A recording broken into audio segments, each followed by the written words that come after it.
వెంకటాచలమునందు మాత్రమే జరిగే అద్భుతం ఏమిటో తెలుసా అండి?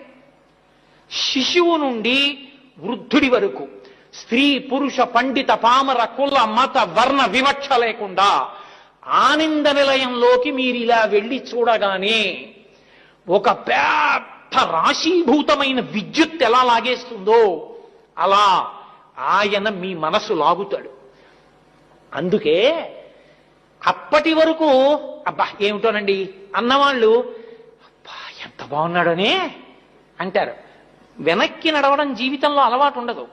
తోసేస్తున్న గోవిందా గోవింద గోవిందా గోవింద బయటికి వచ్చి కూడా ఇలా చూస్తుంటారు తొంగి. ఎలా ఉంది ఏం చెప్పనండి అంటాడంతే. అంటే నువ్వు ఎంత ప్రయత్నం చేసినా మనసు నిలబడదు. సదా మొహాటవ్యాం